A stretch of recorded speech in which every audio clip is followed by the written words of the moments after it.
are joined today by Dr. Jody Rich. Thank you so much for joining us today.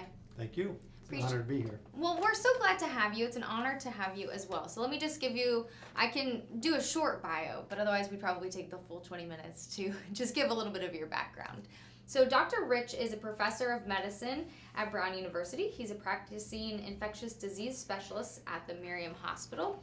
He's the director and co-founder of the Center for Prisoner Health and Human Rights, and he's also part of Rhode Island's Overdose Prevention and Intervention Task Force. He's been appointed by the governor as an expert to the team. So again, thank you for being here. A lot to talk about today, so let's jump into it. How about that?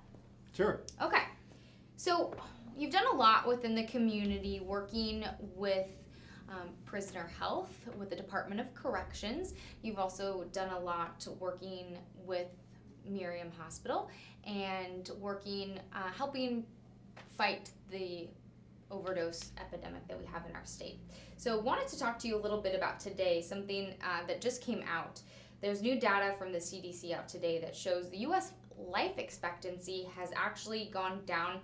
This is from 2016 data for the second straight year in a row, and they are attributing that to drug overdose deaths, which is pretty interesting. And they said this is the first consecutive year that the fall has been since the 1960s. So because you have expertise in this area, I kind of wanted to get your take on this.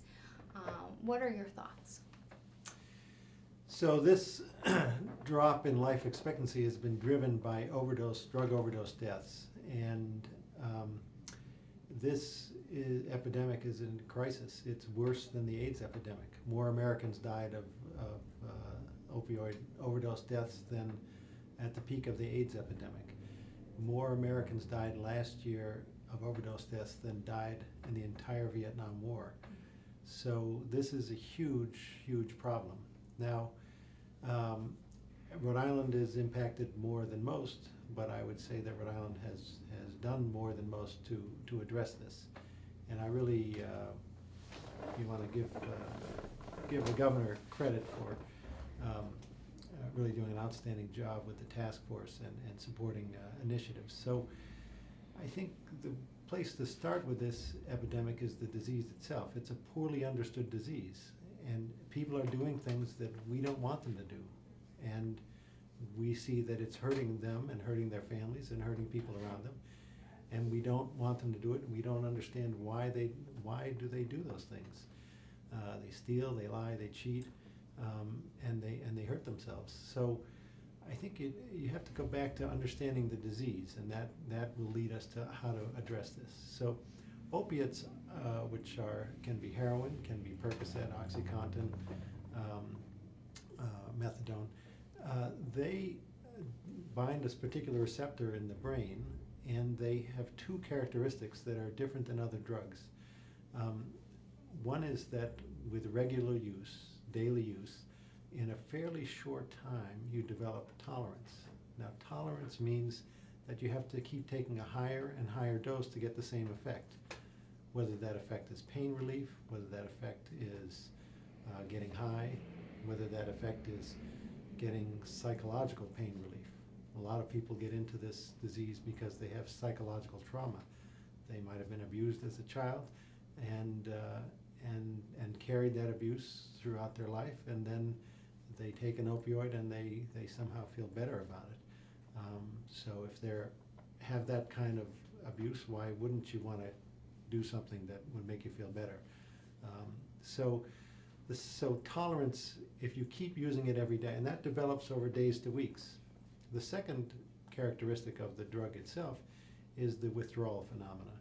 And that is, if you've used it regularly for days to weeks and you stop it abruptly, you go into withdrawal. Withdrawal is a horrible feeling. It comes on usually fairly gradually. You start itching and feeling uncomfortable, maybe sniffling, and you get goosebumps, and then you start aching all over. Your belly starts aching, you start feeling nauseous, you start having diarrhea, you start vomiting, and you're aching. Imagine the worst flu you ever had, and then imagine the worst stomach bug you ever had. Your stomach's doing flip-flops, your head is pounding, your whole body's aching. put those two together and then multiply it by 100 times, and you start to get at what withdrawal feels like. So most people, when they get to that point, when they start going into withdrawal, they will do anything to get out of that. And it's not because they're using their thinking brain up here that they want to get out of it. Of course, they do want to get out of it. It's their primitive brain that is hardwired for survival. And their primitive brain is interpreting these symptoms as they're dying. So literally people feel like they're dying. And you imagine what you would do if you felt someone was trying to kill you or you were dying. You would do something desperate. And that's what people do at that stage of the addiction. Now typically people have, this current generation, have started with pills. And then they've gone to the doctor, or they've gotten some from their friends, or they found them in a medicine cabinet. And then the doctor shuts them off, the medicine cabinet's empty, they find out that they're too expensive. And so then someone tells them, well, if you buy heroin, it's cheaper. So then they buy heroin, and it is cheaper. But that time they continue to use, their tolerance goes up. So the more they use, the more they need to use. And initially, when you first start using, you start getting high with each dose. But then you start going into withdrawal, and then eventually you get to the point where you are just in withdrawal, you're feeling sick, you're using to get out of withdrawal, and you may not even get high at all. And so a lot of patients tell me that, say, Doc, I don't even get high anymore. I'm just trying to get to feel normal. And so they get caught up, this is like a boa constrictor wrapping around you and tightening and tightening and tightening. And every time you breathe out, it tightens. And every time you try and breathe in, you can't. It takes over your life. It takes over your family's life. It takes over your interactions. It takes over everything you do. And now, what can you do about it? The standard approach had been to put people into a detox. Just, if you get someone through that withdrawal, gets worse and worse and worse for about 2.5 days, then it tapers off, and after about a week, you're done with it. You're out of the disease phase. But the problem with that is about 90% of people will relapse. So we put people into a detox, and yet they relapse. And the reason they relapse is because the pathways in their brain have changed. That's part of the disease process. So their pathways have changed, so their response to a certain trigger or stimuli, or they get depressed, or they get upset, or they have a trauma, or they get scared, is to use an opioid. And then they get back into the whole same cycle again. So what we've found is that we have medications, and these medications, they block you from getting high, and they block you from going into withdrawal. They keep you on a stable place. And so that really is how we're going to get out of this epidemic. We have an estimated 20,000 people in Rhode Island with this opiate addiction we now call opioid use disorder. And those people would ideally be best suited to get onto those medications. Those medications are methadone, which has been around the longest, very tightly regulated by the federal government. You have to go to the program every day. Buprenorphine, commonly known as Suboxone, it's a tablet. Certain doctors can prescribe. Any doctor can take an 8-hour training course online even and become a prescriber, and I encourage all doctors to do that. Or an injection, a naltrexone, which lasts for a month, which is a blocker. So the first two are the most effective and the most commonly used. If we can get these 20,000 people wherever we interact with them, so we interact with them in the healthcare system. They come into the emergency room, they come into the hospitals, they come into clinics, they come into mental health care, into addiction treatment, and get them over onto treatment, and then build up the capacity to provide that treatment. We will put a major drop in this epidemic. Now, we've done that at the Department of Corrections. Dr. Jennifer Clark, the medical director out there, with the support of, as again, the governor and A.T. Wall and the whole administration there, and the wonderful officers and medical staff there, have really rallied to face this problem and made huge strides. Over 1,000 people have been started and continued on these treatments. And what happens is when you stop, if you go through detox, just as tolerance can go up, it can go down. And so if you put someone through a detox or an incarceration or a hospitalization where they stop the opiates, and then they go out and they use the same amount of opiate, they can overdose and die. Now, So let me ask you this, like you're just mentioning there, if you're putting people through this detox program that you're talking about, I just read in the strategic plan, because you have been part of Governor Raimondo's strategic task force. I read in the strategic plan that you worked on that 21% of all overdose victims in 2014 and 2015 were incarcerated in the 2 years prior to their death. So if you've been working and implementing on these detox plans and they're a part of that, could that be part of the reason that they were involved in those overdose deaths, is because their usage, they're just not able to handle maybe what they went out and got their fix for? absolutely. The people that get caught up in the criminal justice system tend to be the highest risk people. Their addiction is more severe. And the people that, and at that time of release, that is the highest risk time for relapse and overdose. And so absolutely, those 20% of people that overdose through the Department of Corrections, after release from the Department of Corrections, will be served. Now, what we're finding right now is that there has been a major drop in overdose in people coming out of corrections, because under the leadership of Dr. Clark, she's established a program screening all people coming into the Department of Corrections and offering them the most effective treatment that we have. So that's different than all other states. There are a few correctional facilities, but this is the only statewide facility. And I think that Rhode Island is leading the nation in that aspect. So prison and jails, we also need the entire medical community. And if we can get people onto treatment. Now there's one other aspect of this disease, which is really insidious and is pervasive through our culture. And that's the stigma of this disease. You know, Governor Christie was on the overdose task, overdose plan for the country. At the end of the first meeting, he said, you know, his mother was an addict and she died of her addiction. Her addiction was nicotine. She smoked cigarettes, and then she eventually, when the Surgeon General's warning came out and said this will kill you, she was warned that this is going to kill you, and she continued to smoke. And then eventually she got lung cancer. And Governor Christie said there was an outpouring of friends and people trying to support him, trying to support her, get her the best treatment, best medical care. And then, of course, she died, and that was tragic. And he said, you know, if my mother was addicted to opiates or heroin instead of nicotine, I don't think I would have gotten all that outpouring of grief. I don't think I would have, of support. I don't think I would have felt the same way about my mother.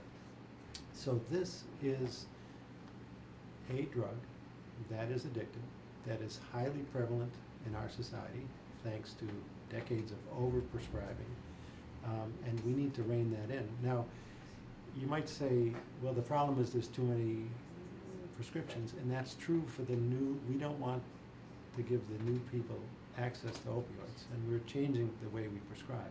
But if we shut down opioid prescriptions quickly, instead of taking a controlled pharmaceutically manufactured substance, people are going to switch to heroin. And in the last couple of years, the heroin supply has been contaminated with fentanyl and fentanyl-like compounds. Those, and this is not just the heroin supply, this is also the cocaine supply. So people who are cocaine users, and they get a tiny fraction of a milligram, just a little speck of fentanyl, can die of an overdose because they don't have any tolerance. It's also in pills. They've been putting it in Percocet pills and Valium and oxy pills. So it's this has never been as dangerous a time to use illicit opiates. So you've talked a little bit, Doctor, I'm sorry to interrupt you, but you've talked a little bit about the stigma. You've talked a little bit about what Rhode Island has done well to help combat this. You talked a little bit about fentanyl, just briefly here. What do you think the number one problem that we need to address is here in Rhode Island? Let's block out the rest of the country for right now. Sure. What do you think the number one problem that we need to face here in Rhode Island is?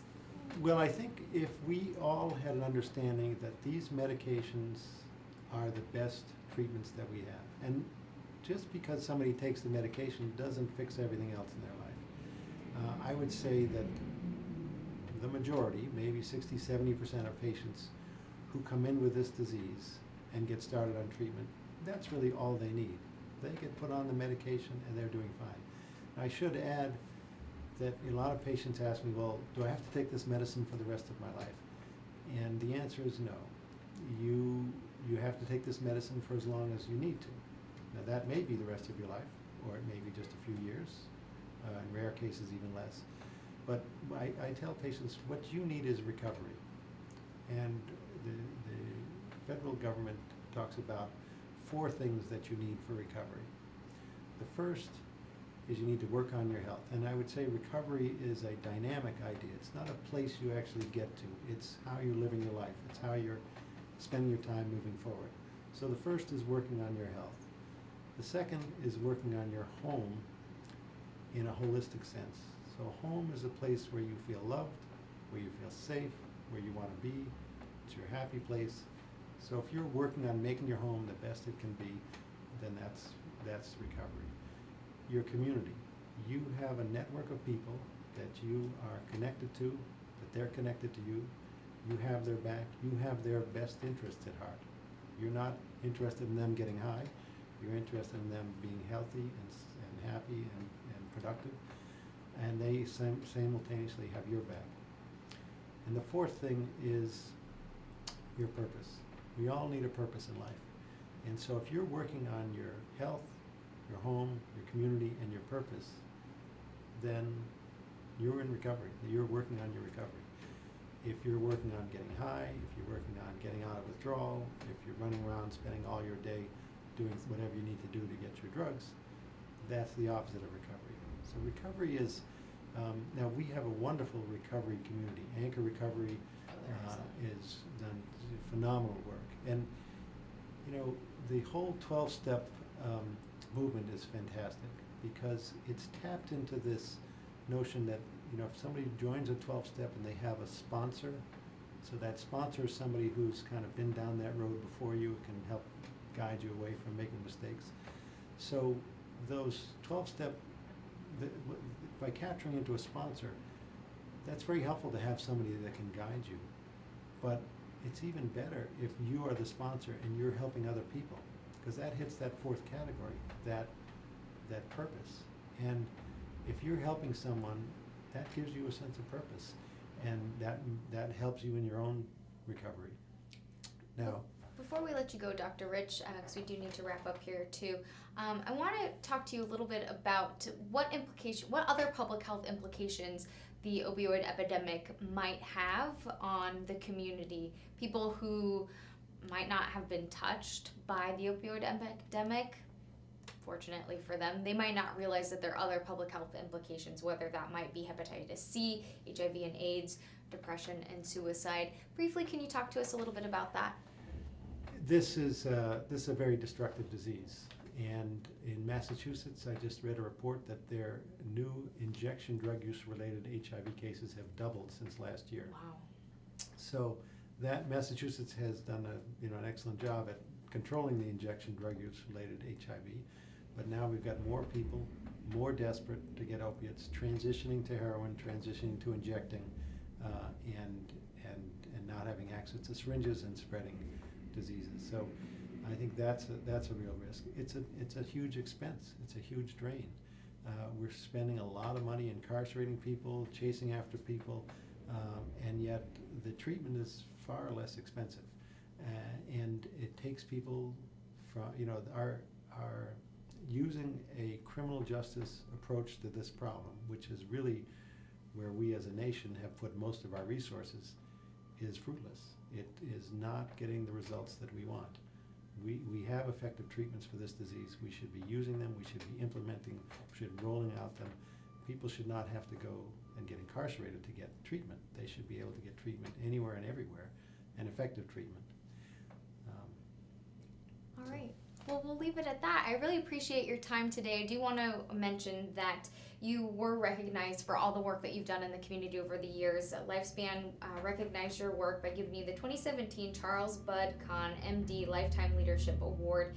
So we appreciate all the work that you do in the community, working to keep people healthier, help them with everything. So we do appreciate your time here, filling us in. So I'd like to thank Dr. Rich with Brown University and the Miriam Hospital and many more organizations. So please keep up the good work and happy holidays to you and your family.